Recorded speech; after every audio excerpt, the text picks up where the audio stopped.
Bonjour à tous et bienvenue sur ce nouvel épisode de C'est encore loin, le podcast dédié aux explorateurs et aventuriers d'hier et d'aujourd'hui.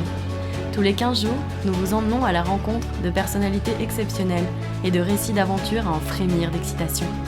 Professionnels de l'expédition ou amateurs, alpinistes, marins, photographes, scientifiques, explorateurs en tout genre, tous ont en commun une passion vibrante pour notre planète et une soif de l'aventure qu'ils acceptent de partager avec nous pendant une petite heure.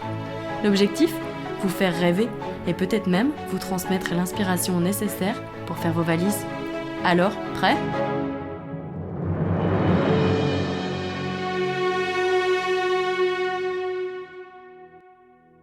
Bonjour à tous et bienvenue pour ce nouvel épisode de C'est encore loin. Pour les nouveaux venus, bienvenue. Et pour ceux qui nous écoutent régulièrement, merci pour votre fidélité. Pour cet épisode, nous sommes ravis d'accueillir Julie et Vincent. Voyageurs passionnés et passionnants, Julie et Vincent nous livrent aujourd'hui un récit particulier de leur voyage de plus d'1 an dans 5 pays du monde. Et pour cause, ce n'était pas n'importe quel voyage. Leur but, réaliser un documentaire humaniste et optimiste, appelé In the Eyes of, en suivant le quotidien de 5 enfants dans 5 pays du monde, isolés et différents du nôtre. Pour cela, ils ont vécu en immersion complète dans ces familles durant plusieurs semaines, parfois dans des conditions bien éloignées de celles que nous pouvons imaginer. Dans cet épisode, ils nous racontent de façon touchante, dans un récit plein d'espoir et d'humanité, leur arrivée et leur départ dans chacune de ces familles. Avant de vous laisser partir avec eux, je me permets de nouveau un petit aparté pour signaler que si vous voulez en prendre plein la vue et pas seulement plein les oreilles, toutes les photos, les cartes et les informations sur ce voyage sont disponibles sur notre site et sur notre compte Instagram @c'estencoreloin.podcast.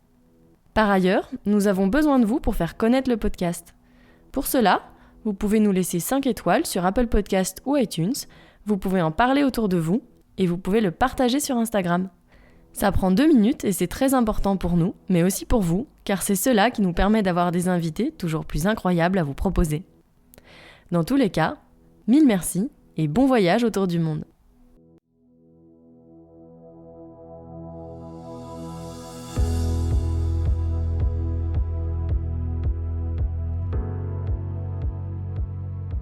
Bon, d'abord, avant de rentrer dans les détails du projet, on voulait vous expliquer d'où nous est venue l'idée de faire ce documentaire-là. Donc ça remonte à l'été 2017, on était tous les deux en couple, un peu dans notre train-train quotidien, et puis on avait eu envie de changer un peu notre quotidien et de voyager, découvrir un peu le monde. Et puis on s'est rapidement dit qu'on voulait pas juste voyager pour nos propres beaux yeux, mais on voulait partager une expérience. De par le métier de Vincent, qui est donc photographe vidéaste, on s'est dit ça serait super de pouvoir faire un documentaire. Donc l'idée est venue petit à petit comme ça. On voulait un documentaire humaniste et optimiste. On est tous les deux très portés sur l'humain et donc on a commencé à réfléchir à un thème. On s'est dit on veut que ça soit sur l'humain.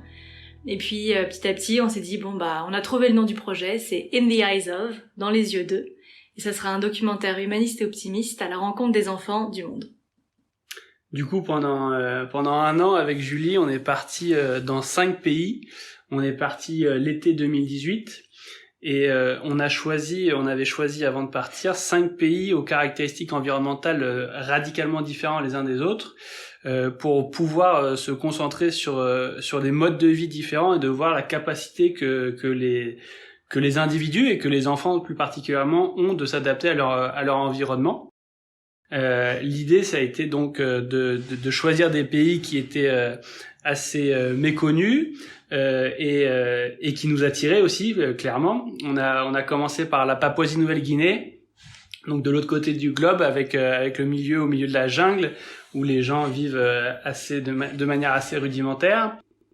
Ensuite, on est allé en Islande pour découvrir la vie pendant les nuits polaires en plein hiver où il y a 4 heures d'ensoleillement par jour. Ensuite, on a enchaîné en Indonésie, sur l'île Sulawesi, où on a suivi une communauté de Bajo, donc des anciens nomades de la mer, qui vivent sur des villages sur pilotis. Ensuite, on a été en Iran pour suivre des gens qui vivent dans les montagnes, perchés au sommet de petits villages. Et on a terminé nos longs voyages en Namibie, au milieu du désert. À chaque fois, l'idée c'était de rester 2 mois par destination pour pouvoir s'intégrer et vivre avec une famille. À chaque fois, on restait dans une famille et notre volonté, c'était de suivre le quotidien d'un enfant de cette famille. Oui, et puis au-delà de ça, pourquoi on a choisi le sujet des enfants, c'est aussi parce qu'on s'est dit que dans les documentaires, on leur donnait pas forcément beaucoup la parole. On s'est dit, nous, ça sera vraiment un documentaire où on met en avant l'enfant. Et qui plus est, l'enfant isolé. Et c'est pas parce qu'il a pas grand-chose qu'il a pas grand-chose à dire. Et pour ce podcast, on s'était dit que ce serait intéressant de vous montrer, de vous expliquer les rencontres dans chacun des 5 pays. Un peu le bonjour, comment le bonjour s'est passé, et puis comment le revoir s'est passé. Ça vous permettra de vous mettre un peu dans notre peau en tant que nouvelle arrivée dans un pays. On a du coup commencé par la Papouasie-Nouvelle-Guinée. Alors la Papouasie-Nouvelle-Guinée, clairement, on était attiré par ce pays parce que il y a peu d'informations et qu'on n'en connaissait rien. Il est à l'autre bout du monde, c'est situé au nord de l'Australie. On avait un point de chute, on avait réussi à chaque fois, pour chacune des destinations, on avait réussi à trouver un contact sur place. On savait où on allait atterrir, on avait une famille, on voulait pas perdre de temps pour chercher des familles une fois sur place. Pour la Papouasie-Nouvelle-Guinée, du coup, on avait ce contact, Rodney, qu'on avait eu via un contact d'un ami. On est arrivé donc à Vanimo. Il nous avait dit, sur la place du marché, il y a la possibilité de prendre des bus qui vous conduiront à Green River. On est arrivé sur cette place du marché. Alors, on a vite compris que c'était un pays qui était pas très touristique parce qu'il y avait très peu d'informations, parce qu'il y avait très peu de blancs. On était les seuls. Ouais, on était blancs. Beaucoup de gens nous observaient, on avait nos sacs à l'avant et sacs à l'arrière, on était un peu les tortues extraterrestres du village. Et puis ouais, tout le monde nous regardait, et puis très gentiment, il y a des gens qui sont venus nous voir en nous disant vous cherchez quelque chose, vous avez besoin d'aide. Concrètement, vous avez l'air perdu. Et du coup, clairement, on leur a dit oui, on cherche un moyen d'aller à Green River. Ah non, mais là c'est impossible d'aller à Green River ce soir. Les bus ça part que le matin. Du coup, on a réussi à trouver via une personne qui était venue nous aider un hébergement pour la nuit. Et à ce moment-là, on a essayé de contacter Rodney, donc le père de la famille. Et avec grande surprise, on a réussi à le joindre tout de suite parce qu'il faut savoir qu'à Green River, il nous avait expliqué qu'il n'avait pas de réseau. Donc c'était pour ça qu'il nous avait dit le meilleur moyen de nous rejoindre, c'est de prendre le bus collectif. On a réussi à le joindre par téléphone et là il était extrêmement surpris de savoir qu'on était là. Le premier contact qu'on avait eu avec lui, ça a remonté à 2-3 mois. On lui avait dit on arrive fin août et quand il a dit on est à Green River, et là il dit mais ah bon, vous êtes déjà là? Il s'attendait pas du tout à ce qu'on soit là. Alors nous ça nous a un peu surpris, un peu dérouté parce que pour nous c'était un peu cadré, mais bon, ça c'est le choc des cultures. Et du coup, on s'est retrouvés, on a fait connaissance. L'avantage avec la Papouasie-Nouvelle-Guinée, c'est que c'est une ancienne colonie australienne. Donc, ils parlent anglais et le contact s'est fait assez rapidement et c'était assez agréable de pouvoir briser la glace rapidement et de pouvoir échanger. Donc, on part avec ce Rodney dans son Jeep, une espèce de vieille Jeep blanche, toute cabossée. On part pour 6 heures de piste avec lui, on sait pas du tout où on va, on sait pas combien de temps ça dure. Bon, on le suit, on lui fait confiance, il est aux commandes de son volant, il est hyper fier, il nous parle, il nous guide un peu, là c'est tel territoire, etc. Là il y a la jungle et tout. 6 heures de piste, on a un peu mal au dos en arrivant, fin de journée. Et là, on arrive dans le village, il y a une ambiance qui est quand même assez extraordinaire parce que il y a pas d'électricité, il y a pas d'eau, il y a pas de voiture, il y a pas de magasin, donc en fait c'est un silence. Tout de suite, il y a une ambiance de zénitude incroyable. Moi ça m'a vraiment marqué, c'est luxuriant, il y a de la verdure partout. Puis on arrive devant cette famille-là, on descend de la voiture, et là, on est accueilli par des sourires. Moi, c'est ce que je retiens. Des super regards, des sourires, il y a un peu de timidité, un peu d'excitation. Puis, comme Vincent dit, on parle anglais, donc tout le monde parle anglais, donc ça facilite quand même pas mal, il n'y a pas trop de barrière de la langue. Et quelques pleurs quand même des enfants, des tout petits, qui sont très surpris de voir deux petits blancs arriver. Ils disent, mais c'est qui ces fantômes, c'est qui ces bonhommes qui arrivent là, qui sont différents de nous? Parce que potentiellement, ils n'ont jamais vu de blanc de leur vie, donc ça fait peur. Et c'est vrai qu'on faisait peur aux bébés. Clairement, les bébés, en nous voyant, ils pleuraient. Bon, en tout cas, on garde quand même un très bon souvenir. Et puis tout de suite, on nous demande, venez, vous avez une longue journée, on va prendre le bain ensemble. Comment ça, qu'est-ce qui se passe? Bon, allez, on vous suit, pas de souci, on est là pour vivre avec vous. Puis en fait, on se retrouve à marcher 10 minutes dans la rivière et on prend le bain comme ça, on se lave dans la rivière avec eux. bon, tout habillé bien sûr, etc. Et on se dit bon bah ok, l'aventure commence et ça a bien résumé les 2 mois qui ont suivi, à savoir des moments conviviaux, chaleureux et profondément humains.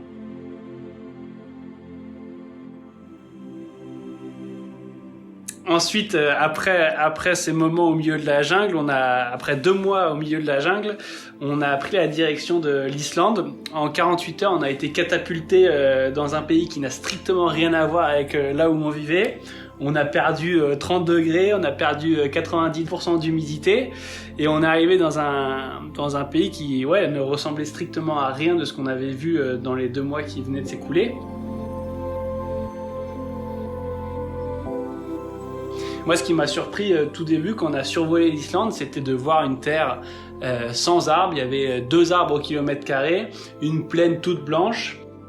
Moi, ce qui m'a marqué aussi, comparé à la Papouasie-Nouvelle-Guinée, où on vit clairement à l'extérieur, où les maisons sont ouvertes vers l'extérieur, où en fait on passe tout notre temps dehors avec les gens, à un endroit en Islande qui est similaire à notre civilisation, c'est-à-dire que ce sont des maisons, des appartements, des immeubles où tout est fermé.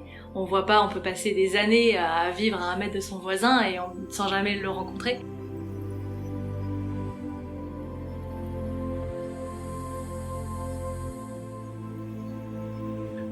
On arrive dans cette famille, donc c'est un jeune couple qui a 3 enfants, âgés de 9 à 13-14 ans.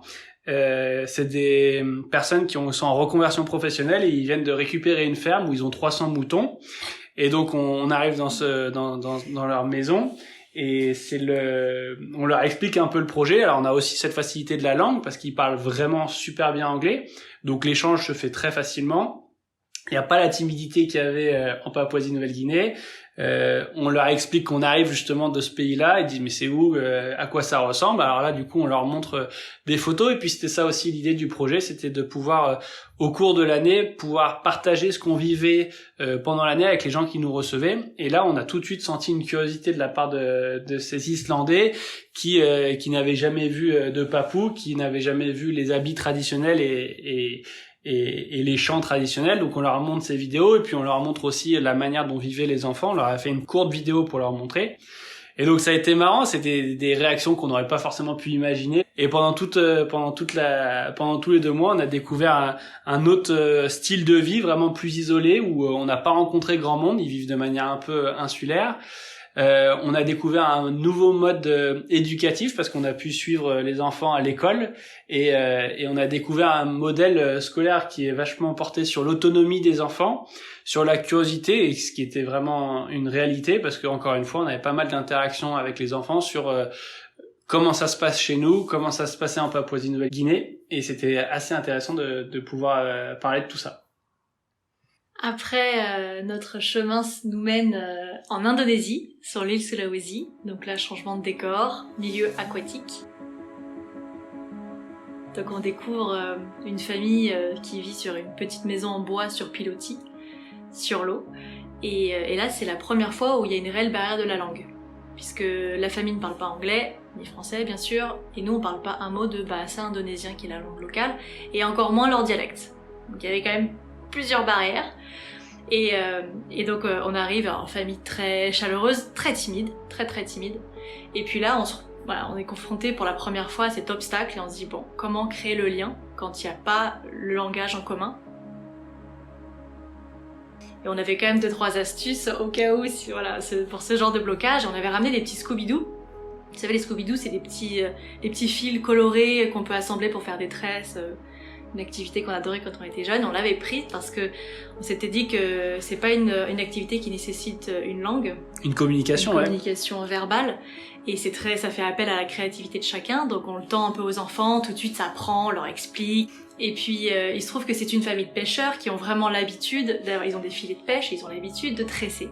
Et donc tout de suite en fait ça a intéressé le père, la mère, les grands-parents, et en fait tout le monde est arrivé.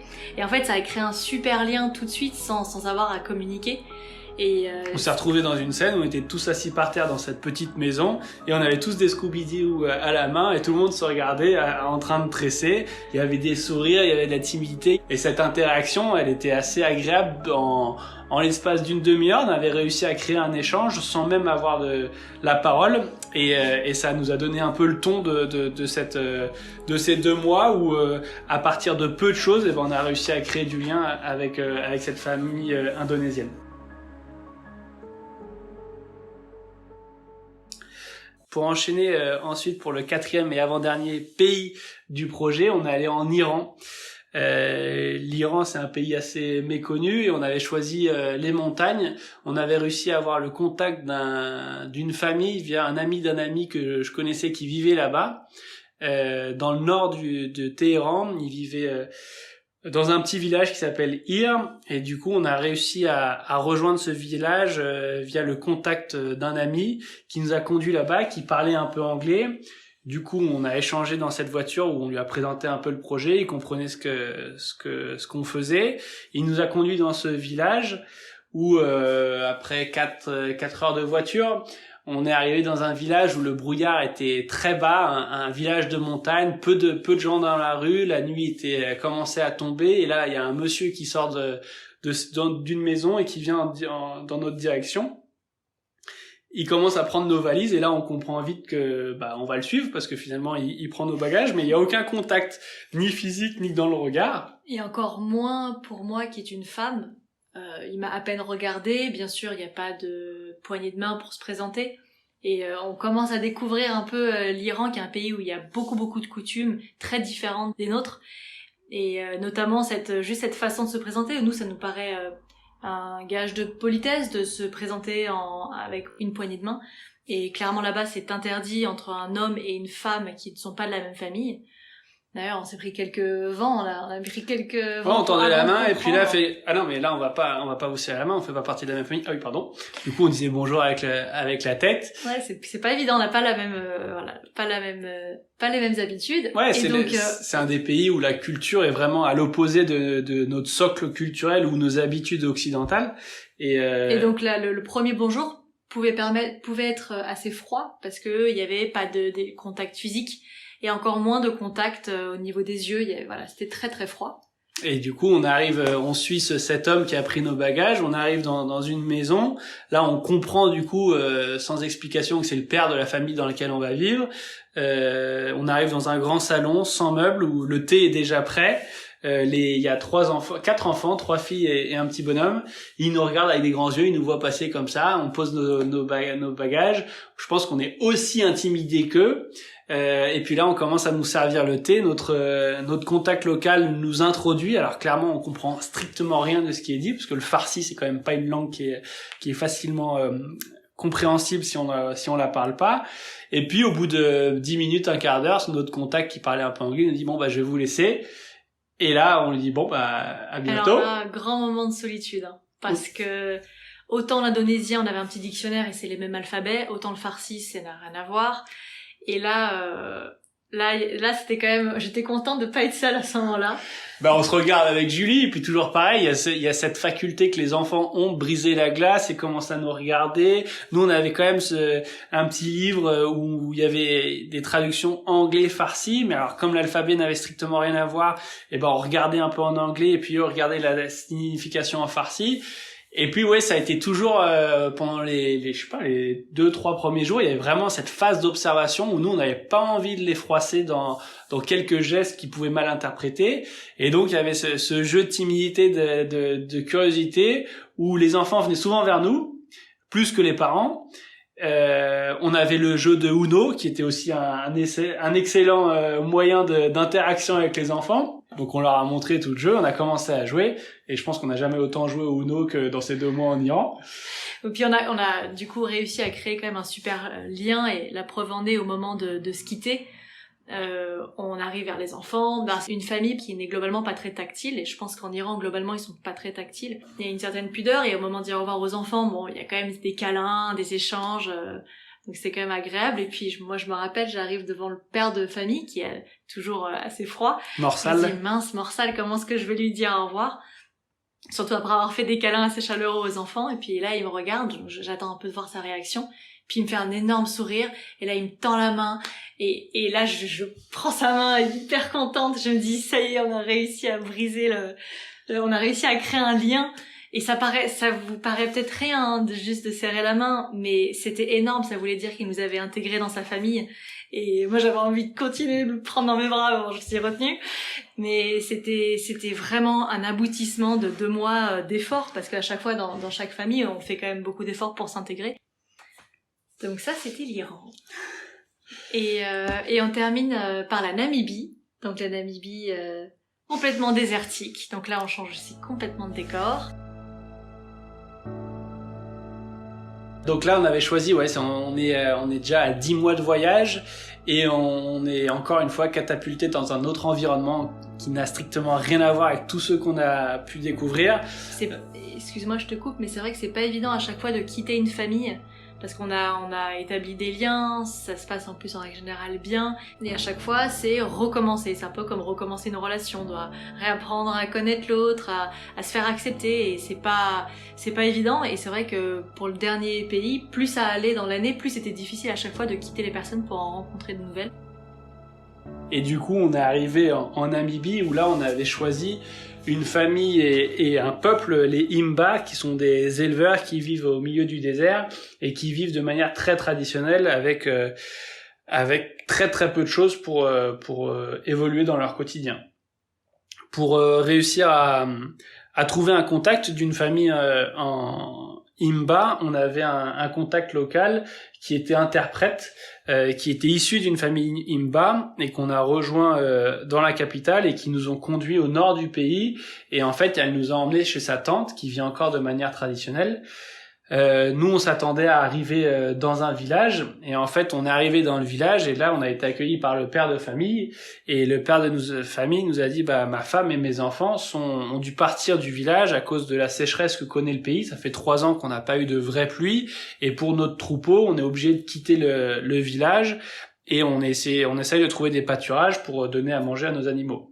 Donc le père de famille nous dit je vous propose qu'on parte demain, on a 6-7 heures de pick-up et on va aller retrouver. Du coup, on se retrouve le lendemain, on prend le véhicule et là, c'est lui qui est notre guide, il y a notre interprète à côté de nous. Et on sait pas comment il se repère parce que il me dit au 4e arbre à gauche, au 3e arbre à droite. Ouais, et puis il y a pas de route, là il y a rien, il y a pas de piste, c'est le désert complet.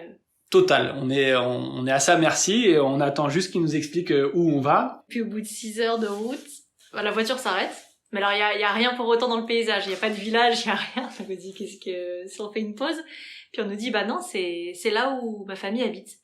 Puis on regarde un peu plus près et effectivement, on voit une espèce de toute petite tente fabriquée par des petits bouts de tissu. Il y avait un arbre et une tente. Mais c'est tout. Il y avait rien d'autre quoi. On dit mais bon, déjà il y avait personne, parce que les enfants étaient dans leurs activités du quotidien, mais il y avait surtout rien. Là, il y a pas d'eau courante, le premier point d'eau est à 6 km, il y a 1h30 de marche pour y aller.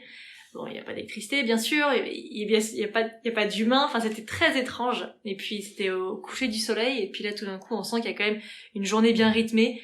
Coucher du soleil, les enfants rentrent avec le troupeau, et chaque personne rentre un peu chez soi, si on peut dire ça comme ça.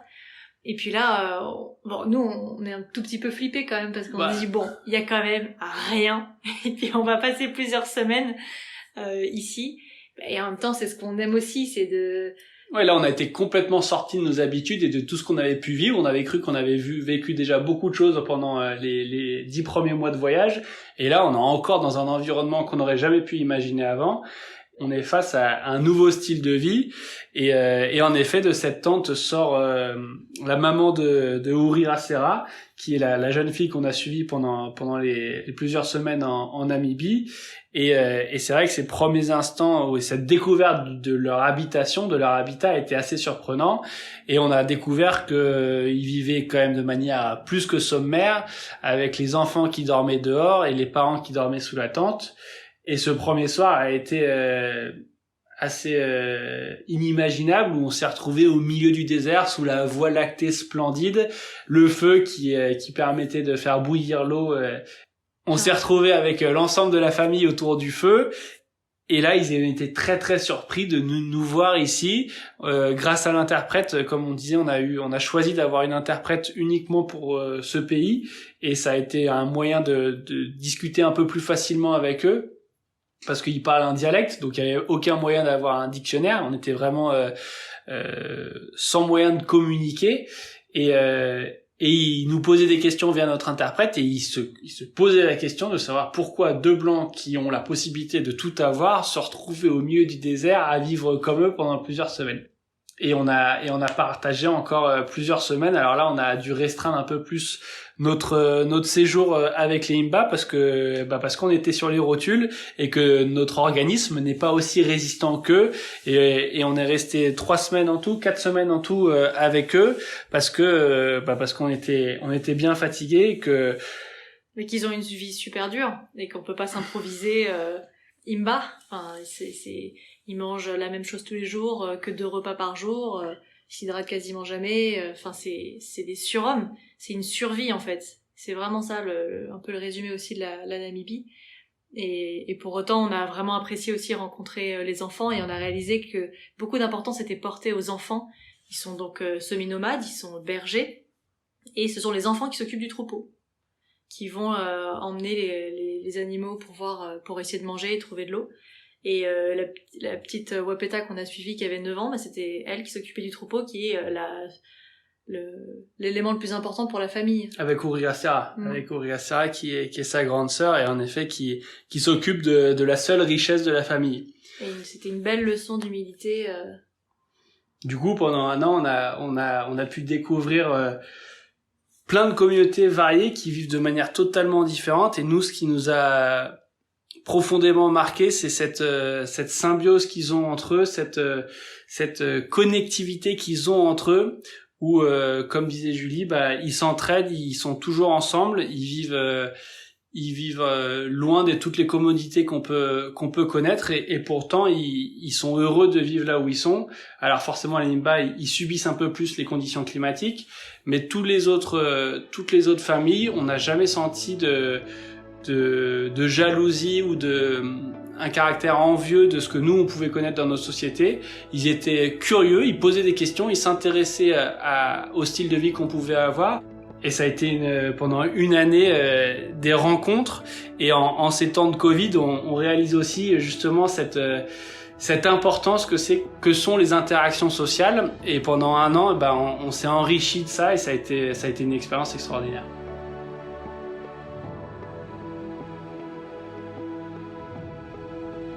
Qu'on espère un jour pouvoir réellement partager et boucler la boucle du projet, qui était donc de diffuser le documentaire dans les salles de cinéma et dans les écoles. On avait des écoles partenaires du projet. Donc on perd pas espoir, on attend patiemment que le Covid passe et qu'on puisse vous partager ça.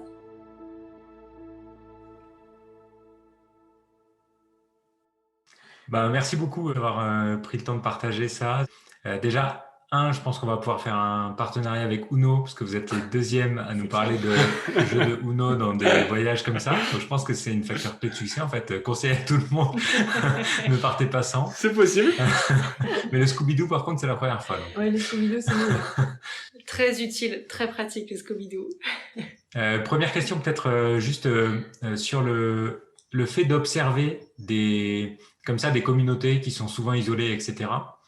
Comment est-ce que vous avez réussi à les observer de manière suffisamment neutre pour éviter de modifier un peu leur comportement et d'arriver à les observer telles qu'elles vivent normalement? Parce que j'imagine que votre présence a dû quand même un peu faire changer leur comportement, leur manière d'être. Chambouler, ouais. Ouais.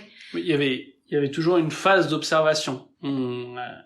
À chaque pays, dans chaque famille, concernant par exemple les caméras et les appareils photo, on les sortait pas tout de suite, parce que justement on voulait leur montrer qu'on était là pour découvrir et créer un lien avec eux. Et il y avait vraiment cette phase d'observation. Oui, parce qu'il y avait quand même, on va dire, 2 phases. Cette fameuse phase d'observation où déjà, pour eux, c'était nouveau de rencontrer des nouvelles personnes, des blancs. De les accueillir, de nous accueillir chez eux. Il y avait toujours 2-3 semaines où, cette phase d'observation, on prenait le temps de vivre comme eux, de leur montrer qu'on était capable de vivre comme eux, de manger comme eux, de faire les mêmes activités, de les aider aussi dans leur quotidien. Et puis là, une première relation pouvait s'instaurer. Et c'est au bout de 2, 3, 4 semaines qu'on commençait à sortir les caméras et puis pendant cette phase d'observation, on leur montrait quand même qu'on avait des caméras pour pas qu'ils aient tout d'un coup Une surprise, à découvrir tout le matériel. Et alors forcément, les premières heures de caméra, ça crée un peu une gêne, une vive timidité, une vive excitation. Il y a excitation et timidité. Mais c'est aussi pour ça qu'on restait 2 mois dans chaque pays. Alors c'est beaucoup et pas beaucoup à la fois, mais ça a suffi pour créer un climat lien de confiance. Et créer un climat de confiance pour que les enfants n'aient pas peur. Mais pour répondre à ta question, François, je pense que de manière générale, il y a forcément une adaptation de leur comportement vis-à-vis de notre présence, parce que c'est totalement nouveau pour eux. Mais encore une fois, le temps qu'on s'est donné pour vivre ces moments, je pense, ont été un facteur positif pour retranscrire le plus leur réalité.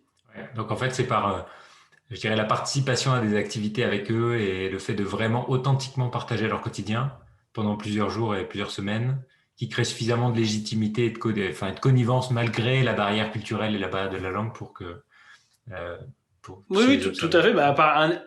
Un exemple tout bête, c'est en Indonésie, où tous les matins je partais pêcher avec le père de famille, où à 5h30 on se levait, on allait à la pêche, et j'allais avec Julie, parce que les femmes en Indonésie ils vont pas pêcher. Julie restait à la maison avec la maman et le petit frère de Yuda. Yuda, c'est le petit garçon de 13 ans qu'on a suivi.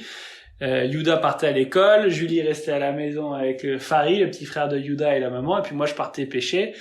Et c'est sûr que babysitter professionnel. Et c'est vrai que ces instants et ces moments d'immersion totale permettent de se faire accepter vraiment, et pas que pour le folklore. Ouais.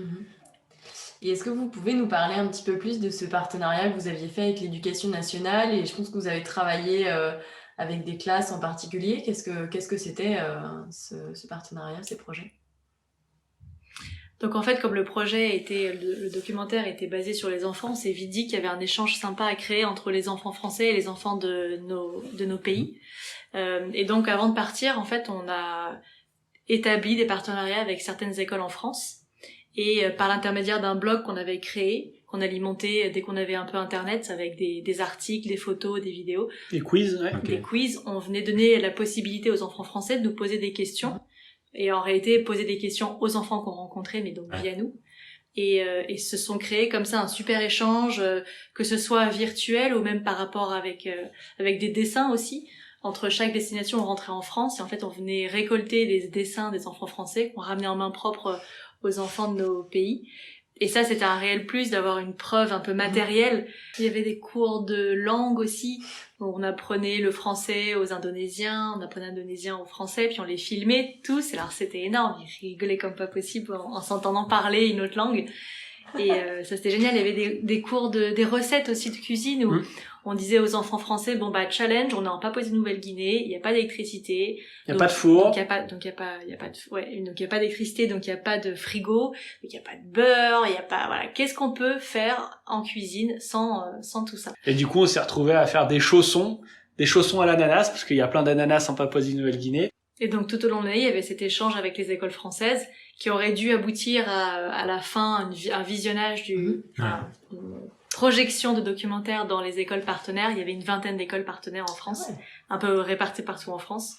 Ok, ouais, donc c'était vraiment un projet vraiment construit autour de cette dimension presque pédagogique en fait. Ça fait pour les écoles partenaires, ça faisait partie de leur programme pédagogique annuel. De leur projet pédagogique annuel. Ok. Si on revient juste sur la jeunesse du projet, la question que j'ai, c'est déjà pourquoi ces 5 pays-là? Alors à la base, avant de choisir des pays, on a choisi des environnements naturels, où on a essayé d'avoir 5 environnements naturels complètement différents. On se les a listés, puis après du coup ça a permis un peu de guider le pays. Il y avait plusieurs possibilités de pays, notamment pour l'environnement aquatique. On cherchait une communauté toujours isolée, c'était aussi le critère. On devait partir en Birmanie. Et puis on avait trouvé un contact, toujours pareil, faut savoir que c'était toujours des amis qui permettaient d'avoir des contacts sur place. Et puis on avait eu ce contact qui nous disait que c'était possible, qu'on pouvait on pouvait suivre des familles, des anciens nomades de la mer.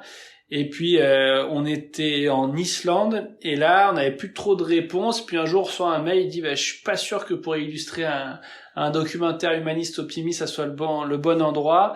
Les communautés de nomades de la mer ont été sédentarisées un peu de force par le gouvernement birman. Ils sont campés, ils sont basés sur les côtes. Donc ça remplit pas vraiment votre critère. Et du coup là, tout ça, on avait déjà les billets pour la Birmanie, on était en Islande, on essayait de s'organiser. C'était 3 semaines avant de partir en Indonésie. Ouais. Enfin, en Birmanie. En Birmanie. Et du coup, on s'est adapté, on a réussi à rebondir et on a eu la chance de découvrir cette île Sulawesi qui est extrêmement peu connue pour le pays qui est l'Indonésie. Et on a découvert ce petit endroit, Tumbak, ce petit village où les gens se sont sédentarisés par la force des choses, mais c'était une volonté de leur part pour avoir une vie plus simple et plus agréable. Mais ils restent sur des villages sur pilotis, ils restent pêcheurs et voilà, on a pu quand même découvrir le milieu marin et aquatique qu'on voulait découvrir. Ok. Si on prend encore un pas de recul, bon, Vincent, c'est un peu ton métier d'être photographe, vidéaste, donc faire des documentaires, ça, c'est pas choquant dans ton parcours, entre guillemets. Ouais. Toi, Julie, par contre, c'est pas ton métier. Donc, comment est-ce que ça s'inscrit dans ce parcours d'avoir décidé de partir un an sur un projet comme ça, un peu déjà, beaucoup de confiance en l'autre. Non, il a fallu s'organiser, trouver déjà en tant que couple de partir sur un projet professionnel, on va dire. C'était déjà un challenge. Ouais. Et donc, en fait, on s'est vite réparti les rôles. Et c'était passionnant à découvrir, mais c'est ton métier et ce sera pas le mien. Non, la genèse de cette volonté, t'avais envie de couper. Oui, c'était de couper avec mon quotidien.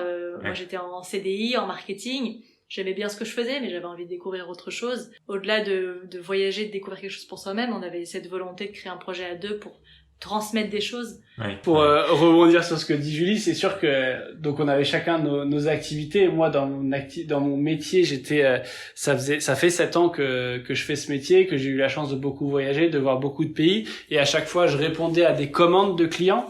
Et j'ai vu à travers ce projet la possibilité d'être à l'initiative d'un projet, de le partager avec Julie, et ça a été une énorme source de motivation que justement de créer quelque chose et construire ce projet. On a quand même travaillé pendant 1 an en amont du projet avant de partir, trouver des financements. On a réussi à faire une campagne de crowdfunding pour réussir à récupérer des sous pour pouvoir partir.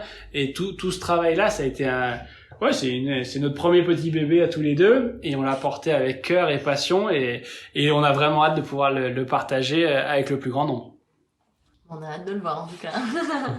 C'est génial, c'est incroyable. Et du coup, moi, je passe de la genèse du projet à l'étape d'après.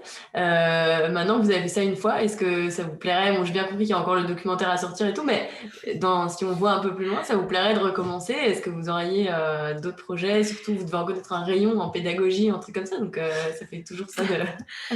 C'est vrai que quand on a réfléchi au nom du projet, In the Eyes of, déjà, on avait déjà l'idée de créer plusieurs volets. Donc là, c'est the Eyes of Children, les enfants. Et puis potentiellement, comme on voulait rester sur l'humain, ça peut être d'autres sujets sur l'humain. In the Eyes of, on a pensé à d'autres sujets, les nomades. Clairement, comme dit Julie, il y a une suite possible à ce projet. Alors, on aimerait vraiment pouvoir déjà terminer ce projet comme on l'a imaginé, avec la projection de ce film et le partage. C'est vraiment cette notion qui nous a stimulé tout au long de l'année. On a partagé avec les gens qui nous ont accueillis, mais nous, on veut aussi pouvoir partager avec les gens qui nous ont suivis, qui nous ont aidés à rendre possible ce projet. Donc cette notion est essentielle à nos yeux. Et une fois qu'on aura pu faire ça, clairement, on rêve de pouvoir peut-être pas repartir 1 an, parce que c'est quand même pas mal de sacrifices et d'investissements personnels. Au-delà de l'aspect financier, on coupe tout. Et alors, encore une fois, peut-être pas dans les mêmes conditions, mais cette volonté d'aller suivre, moi, je rêverais de faire un nouveau documentaire, In the Eyes of, les nomades, qui sont des gens qui vivent dans un autre monde que le nôtre, et je trouve ça toujours très enrichissant et important de mettre en valeur des gens qui ont conservé des styles de vie bien propres à leur culture, et de pas oublier que ça existe encore aujourd'hui en 2021. Et puis potentiellement aussi, pourquoi pas aller filmer ces mêmes enfants 5, 10 ans, 15 ans Ouais. plus tard. Ouais, le rêve ultime. Alors, si on veut vraiment finir la boucle de ce premier volet, ça serait d'une part de commencer à pouvoir partager ce projet avec l'ensemble des gens qui nous ont suivis en France et en Europe.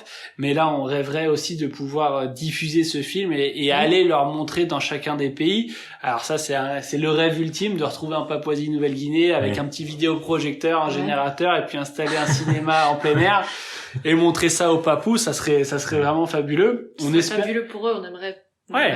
Et on y croit, on pense que c'est possible.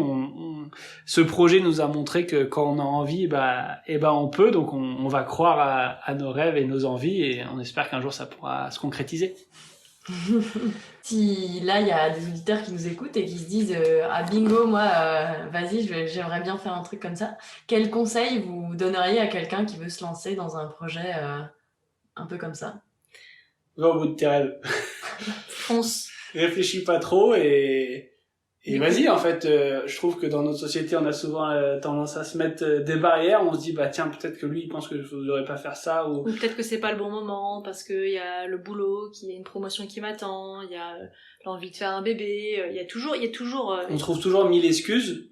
Et en fait, quand il y a des vraies envies, et comme on disait tout à l'heure, c'est même plus je sais pas si je peux le faire. L'envie est telle que il faut y aller. Et je pense que c'est la clé aussi de l'accomplissement personnel. Il faut y aller parce que ça vaut le coup. On a une dernière question pour vous. Est-ce que vous avez un livre, un ou plusieurs, à recommander à nos auditeurs? Un livre, non. Moi, je pense que c'est une interview de Vincent Munier qui m'avait pas mal marqué. Le photographe. Où il parlait de regarder la nature avec ses propres yeux et être capable de s'immerger dans la nature sans la dénaturer. Et j'avais trouvé ce message assez fort d'être témoin de ce qu'on voit sans le dénaturer. Et c'est un photographe que je trouve très très inspirant et très très juste dans toutes ses paroles et ses prises de position. Et je pense que ça a été une petite source d'inspiration. Super. Top. Voilà, je crois qu'on a fait le tour on a posé pas mal de questions, donc on va s'arrêter là pour ce soir. Mais merci beaucoup en tout cas d'avoir passé du temps avec nous et d'avoir répondu à toutes ces questions. Avec plaisir. Avec plaisir. Ouais, c'était très chouette. Bonne soirée. Bye. Bye. Et voilà, c'est fini pour aujourd'hui. J'espère que vous avez eu autant de plaisir à écouter cette émission que nous en avons eu à l'enregistrer. Quelques détails avant de se quitter. Si vous voulez retrouver toutes les références et les informations, les cartes, les photos sur l'aventure qui vous a été présentée aujourd'hui, vous pouvez vous rendre directement sur le blog du podcast. Le lien actif est dans la description de chaque épisode. N'hésitez pas également à nous laisser une note de 5 étoiles sur Apple Podcast si l'épisode vous a plu, c'est un gros coup de pouce pour nous. Enfin, vous pouvez nous contacter pour toute question, suggestion, commentaires, remarques et mots d'amour via notre compte Instagram ou notre blog. Merci de votre écoute et à bientôt pour un nouvel épisode de C'est encore loin.